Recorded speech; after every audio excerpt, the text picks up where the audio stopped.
نەخۆشخانەی بەخشین ئەو ناوەی لە بەشێکی زۆری شار و شارۆچکەکانی ئەم هەرێمەدا ناوێکی دیار و پێگەیەکی بەرزی هەیە. نەخۆشخانە و کۆمەڵگە پزیشکیەکانی بەخشین چەندین ساڵە خزمەتی بێوچانی چارەخوازان و هاوڵاتیانی ئەم هەرێمە دەکات. نەخۆشخانەکانی بەخشین لە ئێستادا بوونەتە جێ ئومێد و هیوای چارەخوازان و هاوڵاتیان و سەرجەمچین و توێژەکان.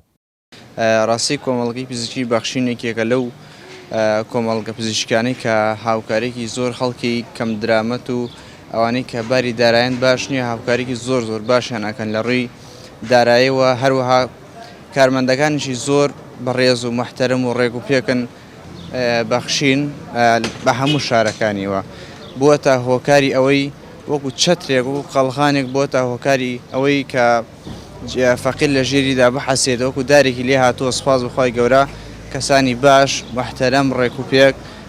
من و خۆم وەکو خۆم ئەگەر دایکم نەخۆش بکەوێ ڕاستن ڕوشتەکانیان کەمێکەم و ئەو شتانەتانەیە بۆ بەڕەچاوکردنی خەڵک، بەڵام ئەوە ناگەێنە کە شتەکانیان خراپ بێ، بەڵکو شتەکان بە پێچوانەوە هەوڵەدەن باشترین شت بکەنە خزمەتی ئەو خەڵکە.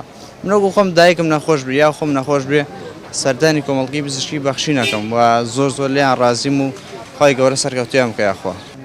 ستافیان تا بڵێ بەڕێزن، سەریانیش لە بازار لە هەموو بازارە سەریان لە خوار گشتەوە، سەریان داشکانیان زۆر باشە و حەپوشتیانش کوالتێتە و ماوەی تاریخی زۆریشی تیامەوە پێێتی باوەڕ بێ من 2 ساڵ شێوە دوێ بۆ خۆم بۆ ماڵەوە بۆ دایک بۆ باوک بۆ برا بۆ خشت لە هەمانەی کڕم پیانش مرتاحم بەڕاستی خەڵکی بەڕێزن بەستانە زۆریش لە سەریان لەگەڵەوەشە بەڕێزن لەگەڵ خەڵکە.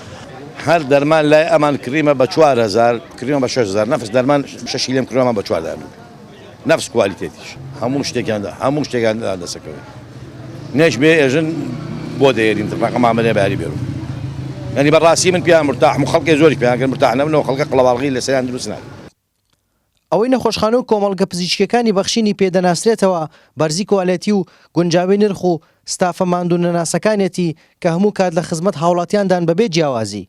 لە گەرمیانیش هاوشەوی سەرجەم نەخۆشخانەکانی دیکەی بەخشین ڕۆژانە چارەخواز و هاوڵاتیان ڕوو دەکەنە کۆمەڵگەی پزیشکی بەخشین بۆ چارەسەری نەخۆشیەکانیان و وەرگرتنی دەرمانەکانیان. کارتی تەندروستی دەستگای خێرخوازی بەخشین کار دەکات بۆ باشترکردنی تەندروستی هاوڵاتیان بەگشتی لە شار و شارۆچکەکانی هەرێمی کوردستاندا. ئێمەش وەکو کۆمەڵگەی پزیشکی بەخشین لە گەرمیاندا بە نزیکەیدا ساڵە لە خزمەتی هاوڵاتیانی شارەکەمانین بە کوالیتێکی بەرز و نرخێکی گونجاوە. ئەم کۆمەڵگەیەکی خێرنەویست و خازانجنەویستە، بۆیە بە مڵکی خەڵکی ئەزانین و خەڵکیش خۆی بە خاوەنی ئەم کۆمەڵگەیە ئەزانێ و سوپاس بەخوا ڕۆژانە و سەدان هاوڵاتی سەردانی کۆمەڵگەکەمان دەکات لە کەلاردا. نەخۆشخانە و کۆمەڵگە پزیشکیەکانی بەخشین لە هەرێمی کوردستان هیوای هەژاران و سەرجەم هاوڵاتیانن. بەتایبەت لەم دۆخە پڕقەیرانی حکومڕانەکانی ئەم هەرێمە دروستیان کردووە لەسەر و هەمووشانەوە دۆخی دارایی و بێموچەیی. بەخشین لەم نێوەندەدا چەندین ساڵە ڕۆڵێکی کاریگەری هەیە لە خزمەتکردن بە هاوڵاتیان. هارون ڕەشید، کەناڵی ئاسمانی پەیام، کەلار.